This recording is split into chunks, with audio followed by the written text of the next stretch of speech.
तो हेलो दोस्तों, just online classes में आप सबका स्वागत है। आज हम लोग पढ़ेंगे कक्षा 12 के फिजिक्स। ठीक है, तो यूपी बोर्ड एग्जाम के लिए बहुत ही इंपॉर्टेंट क्वेश्चन है। तो यहाँ पर देखिए क्वेश्चन नंबर 1, गॉस की प्रमेय। ठीक है, गॉस की प्रमेय लिखिए। इसकी सहायता से अनंत लंबाई के पतले आवेशित तार के कारण उत्पन्न विद्युत क्षेत्र का सूत्र उत्पन्न कीजिए। तो यहाँ पर देखिए इंपॉर्टेंट क्वेश्चन है, 2023 में भी आया, 2022 में पूछा गया और 2020 में। अथवा करके कैसे पूछेगा, तो यहाँ पर देखिए गॉस की सहायता से एक आवेशित लंबे तार के निकट विद्युत क्षेत्र की तीव्रता का व्यंजक प्राप्त कीजिए। ठीक है, या तो पूछ सकता है तार का रेखीय आवेश घनत्व लैम्ब्डा कूलाम प्रति मीटर है। ठीक है, तो यहाँ पर देखिए 2020 में पूछा गया है। अब हम लोग इसको आगे इसका आंसर पढ़ेंगे। ठीक है, यहाँ पर देखिए दिया गया है, यहाँ पर लिखा है अनंत लंबाई के सीधे आवेशित तार के कारण विद्युत क्षेत्र की तीव्रता। ठीक है, तो यहाँ पर देखिए दिया गया है इसकी जो लंबाई है S1 S2 और S3 की, तो यहाँ पर L दी गई। यहाँ पर देखिए S1 है और यहाँ पर S2 है और यहाँ पर S3 है। ठीक है, यहाँ पर देखिए वेक्टर DA दिया गया और वेक्टर E यहाँ पर है। ठीक है, यहाँ पर वेक्टर E दिया गया है, ये देखिए, और वेक्टर A यहाँ पर है। अब हम लोग इसकी थ्योरी पढ़ेंगे। माना कि अनंत लंबाई के सीधे तार पर प्लस क्यू एक समान रूप से वितरित है। ठीक है, तो यहाँ पर देखिए सीधा एक ये तार है। ठीक है, ये सीधा, यहाँ पर ये सीधा तार है और यहाँ पर प्लस क्यू एक रूप से क्या है, वितरित है। अब बात करेंगे जिसका रेखीय आवेश घनत्व लैम्ब्डा है। ठीक है, इस आवेशित तार से स्मॉल r दूरी पर विद्युत क्षेत्र की तीव्रता ज्ञात करनी है। ठीक है, अब हम लोग आगे पढ़ेंगे। तो यहाँ पर लिखा हुआ है गॉसियन पृष्ठ से गुजरने वाला कुल विद्युत फ्लक्स। ठीक है, तो यहाँ पर फाई बराबर दिया गया है φ1 प्लस φ2 प्लस φ3। ठीक है, अब हम लोग पढ़ेंगे आगे। तो फाई बराबर क्या होगा, समाकलन S1 D phi E plus समाकलन S2। ठीक है, डी फाई ई। ठीक है, प्लस समाकलन S3, तो डी फाई ई। अब हम लोग पढ़ेंगे आगे। फाई बराबर क्या हो जाएगा, समाकलन S1 vector E dot vector D A plus समाकलन S2। ठीक है, vector E dot vector D A. ठीक है, प्लस समाकलन S3, तो vector E dot vector D A. तो यहाँ पर होगा फाई बराबर क्या हो जाएगा, समाकलन S1। ठीक है, ई D A cos theta plus समाकलन S2 E D A cos theta. ठीक है, प्लस समाकलन S3। ठीक है, तो ई डी ए कॉस थीटा यहाँ पर हो जाएगा फाई बराबर समाकलन S1 E D A cos theta 90 plus समाकलन S2 E D A cos theta 0। ठीक है, यहाँ पर हो जाएगा प्लस समाकलन S3 E D A cos theta 90। ठीक है, अब हम लोग आगे चलेंगे। ठीक है, आगे यहाँ पर देखिए लिखा हुआ है क्या होगा, तो यहाँ पर देखिए लिखा हुआ है कि फाई बराबर समाकलन S2 two E D A into 1। ठीक है, यहाँ पर बात करेंगे तो यहाँ पर फाई बराबर ई समाकलन S2 डी ए। ठीक है, यहाँ पर फाई बराबर ई ए बराबर में ई 2 पाई आर एल। तो इसको समीकरण 1 मान लेंगे, गॉस की प्रमेय। ठीक है, तो यहाँ पर गॉस की प्रमेय लगाएंगे तो यहाँ पर फाई बराबर, ठीक है, फाई बराबर क्यू अपान एप्सिलॉन 0। तो इसको समीकरण 2 मान लेंगे। ठीक है, तो यहाँ पर क्या होगा, लेमडा बराबर, ठीक है, क्यू अपान में एल, तो क्यू बराबर लेमडा एल हो जाएगा। ठीक है, यहाँ पर समीकरण नंबर 2, तो यहाँ पर फाई बराबर लेमडा एल अपान एप्सिलॉन 0, तो इसको समीकरण नंबर 3 मान लेंगे। ठीक है, यहाँ पर समीकरण 1 व 3 से, ठीक है, जब 1 और 3 को लेंगे तो यहाँ पर एक देखिए ये है,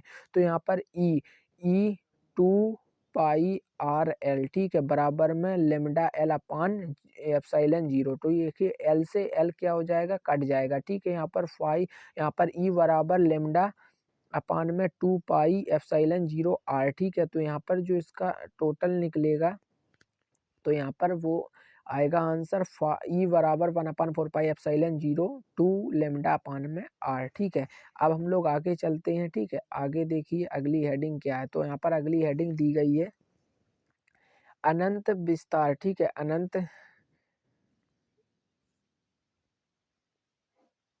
यहाँ पर अगली हेडिंग दी गई है अनंत विस्तार से। ठीक है, तो यहाँ पर देखिए अनंत विस्तार से समतल आवेशित चादर के कारण विद्युत क्षेत्र की तीव्रता। ठीक है, तो यहाँ पर देखिए ये समतल एक चादर है। ठीक है, और यहाँ पर ये समतल एक चादर है। ठीक है, अब हम लोग बात करेंगे तो यहाँ पर देखिए वेक्टर ई, ठीक है। और यहाँ पर S1 ये दिया गया है, ठीक है, S2 ये दिए गया है और यहाँ पर S3 ये है, ठीक है। अब हम लोग पॉइंट देखिए, ये समतल चादर हो गई, ठीक है। ये यहाँ पर बिंदु ए है और यहाँ पर बिंदु बी है, यहाँ पर बिंदु ओ डी दिया गया और यहाँ पर बिंदु सी है, ठीक है। अब हम लोग बात करेंगे तो यहाँ पर देखिए पूरे में धन मतलब प्लस प्लस है, तो ये क्या हो गई, धन आवेशित हो गई, ठीक है। तो ये क्या हो गई, धन आवेशित हो गई। तो यहाँ पर बात करेंगे तो यहाँ पर देखिए वेक्टर डी ये दिया गया है, यहाँ पर वेक्टर ई है और यहाँ पर देखिए S3 भी दिया गया है। तो यहाँ पर हम लोग पढ़ते हैं, माना कि अनंत विस्तार की समतल चादर जिस पर आवेश प्लस क्यू एक समान रूप से वितरित है, जिसका पृष्ठीय आवेश घनत्व लेमडा है, ठीक है। यहाँ पर क्या है, लेमडा है। अब हम लोग बात करेंगे, इस समतल चादर के निकट विद्युत क्षेत्र की तीव्रता ज्ञात करनी है, ठीक है। तो हम लोग आगे चलते हैं। अब बात करेंगे गॉसियन गॉसियन बेलन से गुजरने वाला कुल विद्युत फ्लक्स, ठीक है। तो यहाँ पर क्या होगा, तो फाई ई बराबर phi 1 plus phi 2 plus phi 3, ठीक है। तो यहाँ पर फाई बराबर समाकलन S1 d phi E plus S2 समाकलन S2 d phi E plus समाकलन, ठीक है, S3।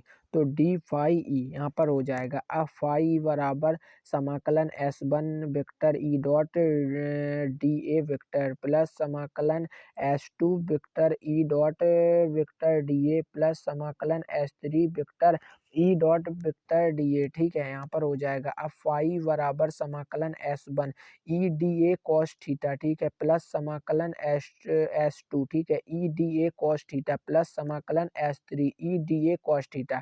तो फाई बराबर समाकलन S1 E D A cos theta, यहाँ पर बात करेंगे प्लस समाकलन S2 E D A cos 90, ठीक है, प्लस समाकलन S3 तो ई डी ए कॉस 0, ठीक है। यहाँ पर ये होगा। अब हम लोग आगे चलते हैं तो यहाँ पर देखिए दिया गया है,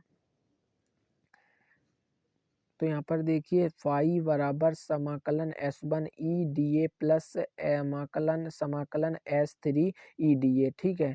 तो यहाँ पर फाई बराबर ई समाकलन S1 डी ए प्लस ई समाकलन S2 डी ए, ठीक है। फाई बराबर ई ए प्लस ई ए बराबर में 2 ई ए, ठीक है। तो समीकरण इसको एक मान लेंगे, परंतु गॉस की प्रमेय, ठीक है। तो फाई ई बराबर क्यू अपान एप्सिलॉन 0, तो समीकरण 2 मान लेंगे, परंतु यहाँ पर क्या होगा, तो लेमडा बराबर में क्यू अपान में ए, ठीक है, बराबर में क्यू माइनस क्यू बराबर लेमडा ए, ठीक, ये हो जाएगा। तो समीकरण हमने इसको 2 माना, तो समीकरण 2 में तो फाई ई बराबर में लेमडा ए अपान एप्सिलॉन 0, इसको समीकरण 3 मान लेंगे, ठीक है, समीकरण 1 और 3 से, ठीक है। तो यहाँ पर 2 ई ए, ठीक है, बराबर में लेमडा समीकरण एप्सिलॉन 0, तो यहाँ पर ए से ये क्या हो जाएगा, कट जाएगा।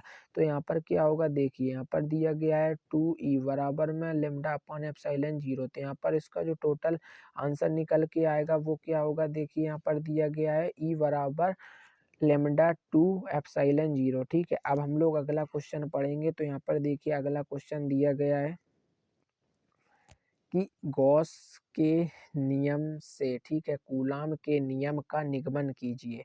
और अथवा में कैसे पूछेगा, तो यहाँ पर देखिए गॉस के नियम की सहायता से एक बिंदु आवेश के कारण किसी बिंदु पर विद्युत क्षेत्र की तीव्रता का व्यंजक प्राप्त कीजिए। तो देखिए 2022 में और 2020 में ही पूछा गया और ये लेटेस्ट में ही पूछा गया 2023 में और 2018 में, तो इस बार भी आने का चांस है, ठीक है। तो इम्पोर्टेंट क्वेश्चन है।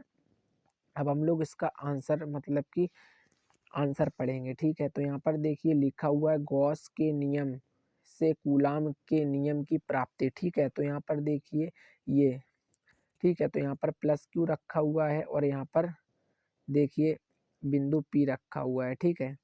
ये यहाँ पर डी ए रखा हुआ है, यहाँ पर वेक्टर डी ए और यहाँ पर वेक्टर ई, ठीक है। इसका मध्य बिंदु वो ये है और ओ से पी तक की दूरी स्मॉल आर दी गई है, ठीक है। अब हम लोग माना बिंदु ओ से ओ पर प्लस क्यू आवेश निर्वात में रखा है, प्लस क्यू आवेश कहाँ रखा है, तो निर्वात में रखा है, ठीक है, तथा आवेश Q से स्मॉल r दूरी तक, ठीक है, तथा आवेश Q से स्मॉल r दूरी तक, ठीक है।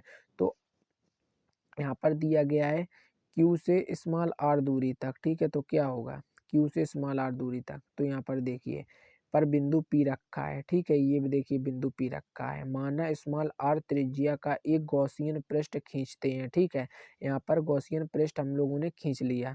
अब हम लोग आगे चलते हैं, यहाँ पढ़ेंगे गॉसियन पृष्ठ से गुजरने वाला वैद्युत फ्लक्स, ठीक है, तो गॉसियन पृष्ठ से गुजरने वाला कुल वैद्युत फ्लक्स, तो यहाँ पर क्या होगा फाई बराबर, ठीक है, यहाँ पर फाई समाकलन डी फाई ई, ठीक है, यहाँ पर फाई बराबर समाकलन phi vector E dot vector D A, ठीक है, यहाँ पर होगा फाई बराबर समाकलन phi phi D A cos theta, ठीक है, यहाँ पर फाई बराबर समाकलन E D A cos theta, ठीक है, यहाँ पर सॉरी कॉस जीरो लिखा है, यहाँ पर फाई बराबर समाकलन फाई ई, यहाँ पर ई डी ए इंटू ए, ठीक है, यहाँ पर फाई बराबर समाकलन ई डी ए, ठीक है। अब हम लोग आगे चलते हैं, तो यहाँ पर देखिए लिखा हुआ है फाई ई बराबर ई समाकलन फाई डी ए, ठीक है, यहाँ पर फाई बराबर ई बराबर में ई 4 पाई ई आर स्क्वायर, तो समीकरण इसको क्या एक मान लेंगे गॉस की प्रमेय से, तो फाई ई बराबर में क्यू अपान में एप्सिलॉन जीरो, तो इसको समीकरण 2 मान लिया, समीकरण 1 और 2 से, ठीक है, तो ई बराबर 4 पाई आर स्क्वायर बराबर में क्यू अपान में एप्सिलॉन जीरो, तो यहाँ पर क्या होगा ई बराबर 1/4 pi epsilon zero into Q upon में आर स्क्वायर, ठीक है। अब हम लोग आगे चलते हैं, तो यहाँ पर देखिए लिखा है माना, ठीक है, माना बिंदु P पर एक परीक्षण आवेश Q0 रखा है, ठीक है, Q0 को क्या बोलेंगे परीक्षण आवेश, ठीक है, तो F बराबर Q0 E, ठीक है, यहाँ पर F बराबर Q0, तो Q0 क्या परीक्षण आवेश 1/4 पाई एप्सिलॉन जीरो Q अपान में आर स्क्वायर बराबर में दिया गया है F बराबर 1/4 पाई एप्सिलॉन जीरो Q और Q0 अपान में आर स्क्वायर, ठीक है, तो यहाँ पर देखिए दिया गया है।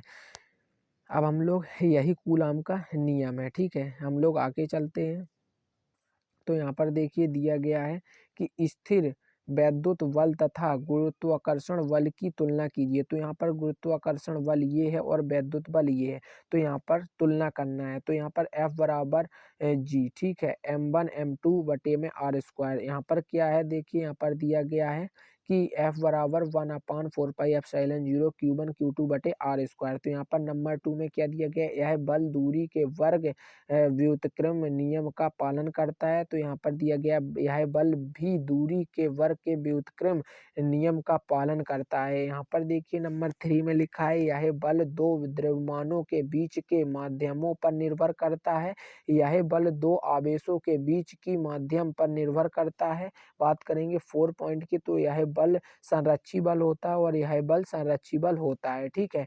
तो